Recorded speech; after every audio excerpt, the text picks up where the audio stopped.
Bonsoir à vous tous et merci d'être avec nous dans le programme du soir sur New World Info, le décryptage de l'actualité ce mardi. Nous évoquons la Centrafrique où les groupes armés se retrouvent sous menace de sanctions de l'ONU. Le représentant spécial de l'ONU en Centrafrique a menacé vendredi de sanctionner strictement les violations de l'accord de paix signé en février entre le gouvernement et 14 groupes armés pour mettre fin à la guerre qui déchire ce pays depuis 2013. La Centrafrique connaît une relative accalmie depuis la signature de cet accord le 6 février dernier, mais les populations sont toujours victimes de violences commises par les groupes armés qui contrôlent 70% du territoire. Des sanctions seront strictement appliquées à tous ceux qui violeront les dispositions de l'accord, a déclaré l'émissaire de l'ONU, Mankeur Ndiaye, devant plusieurs leaders et représentants de groupes armés visités à Bangui par le gouvernement centrafricain pour une réunion de suivi de l'accord de paix. On va évoquer le sujet ce soir avec Mamadou Diouf. Bonsoir Mamadou Diouf. Bonsoir Samuel. Qu'est-ce qui explique ce changement de ton de la part de l'ONU? À mon avis, il y a deux éléments qui l'expliquent. Le premier élément, c'est qu'au niveau de l'accord de Khartoum du 6 février, en plus de ce qui avait été offert à ces groupes armés, j'avais dit ici une fois, est-ce qu'ils ont lu l'accord comme il se doit? Parce que dans cet accord, il était prévu effectivement des sanctions. Et quand on regardait, les sanctions allaient plutôt vers les groupes armés que vers l'État centrafricain. Et j'avais dit à l'époque, est-ce qu'ils ont tout lu? Est-ce qu'ils n'ont pas regardé l'aspect, vous allez faire partie du gouvernement? Puisque pendant longtemps, dans la discussion, on les voyait, eux, parler surtout du partage du pouvoir. Ils ne parlaient pas des autres aspects de l'accord. Ils discutaient du nombre de postes à avoir au niveau du gouvernement, de quels postes occuper, etc. Donc il y a cet aspect. Ils sont aujourd'hui rattrapés par un accord qu'eux-mêmes, ils ont signé, qui a prévu de les sanctionner. La deuxième raison, c'est que de plus en plus, il y a des violences qui s'exercent sur les populations. La représentation militaire de l'ONU, la MINUSCA, dit qu'il y a entre 10 et 70 violations par semaine. C'est-à-dire qu'il y a une exagération et face à une certaine impunité, ces groupes armés et les leaders de ces groupes se croient à la limite tout permis au niveau de la République centrafricaine. Donc avec les rapports qu'ils ont reçus de la MINUSCA, ils ont compris que la situation est en train de dégénérer progressivement et pour ne pas qu'on retourne à la case de départ, le représentant de l'ONU pour la Centrafrique a tapé du poing sur la table devant les groupes armés en leur disant que c'est terminé, rien ne se fera plus comme avant, les sanctions vont tomber et strictement sur ceux qui ne vont pas respecter l'accord du 6 février. Alors, on l'a vu, depuis le 6 février, l'ONU a privilégié le dialogue jusqu'à présent. Est-ce que l'ONU s'est rendu compte que ce n'est pas une stratégie qui marche? Elle n'est pas suffisante parce qu'on a vu récemment une situation particulière où des gens ont été tués au niveau d'un barrage.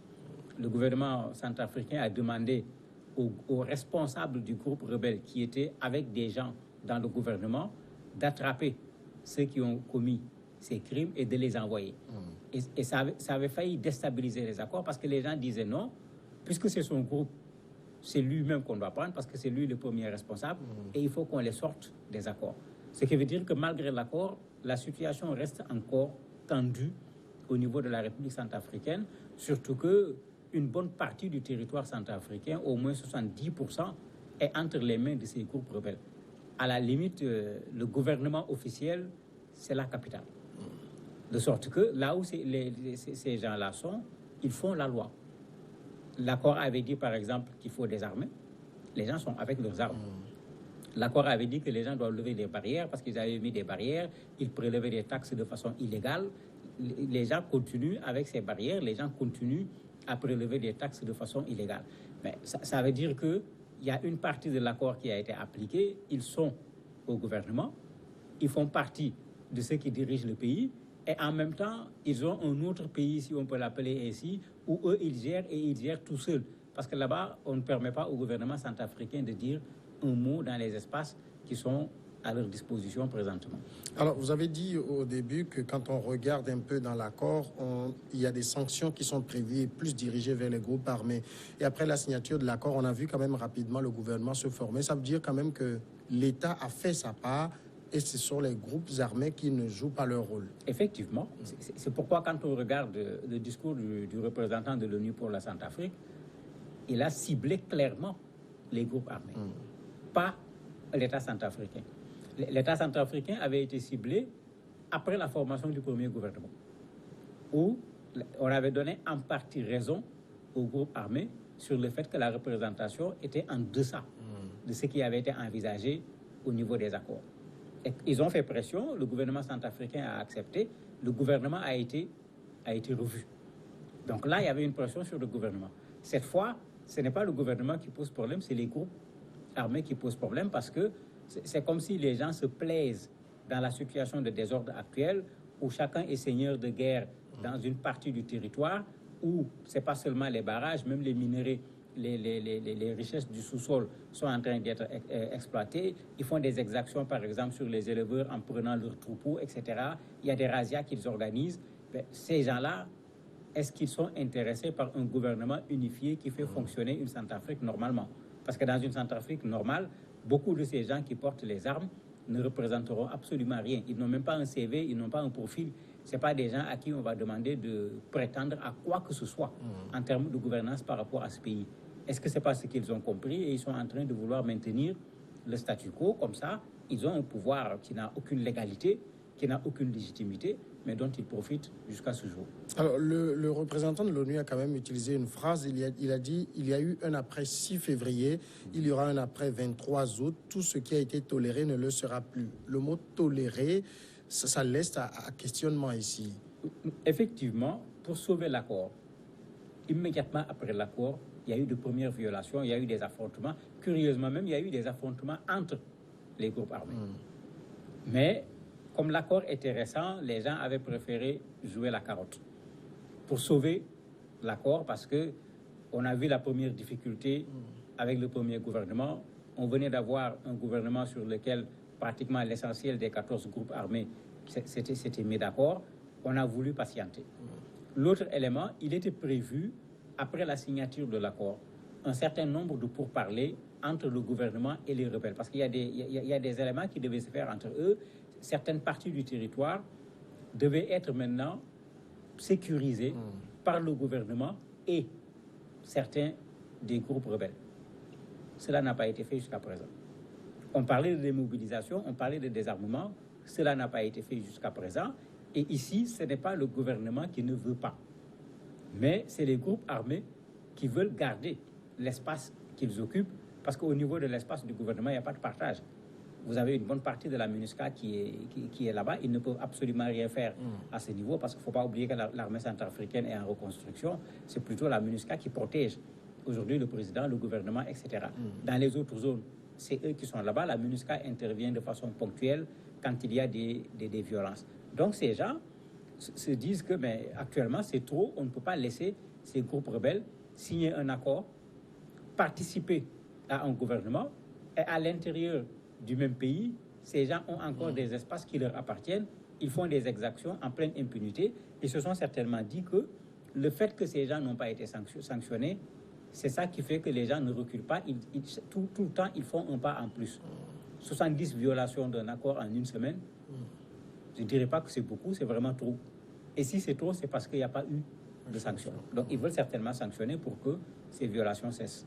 Alors, mais quand on regarde quand même l'accord au fond, en dehors de la formation du gouvernement où l'État a joué sa partition, les autres points, notamment le DDRR et la levée des barrières, on a l'impression qu'aucun autre point de l'accord n'est respecté. Mais c'est pourquoi le représentant de l'ONU insiste sur les groupes armés. Parce que quand on lit l'accord, vous avez une trentaine de pages, une partie on dit les groupes armés doivent. Ils se sont engagés à un certain nombre de choses. Après, l'État doit. L'État centrafricain s'est engagé à un certain nombre de choses.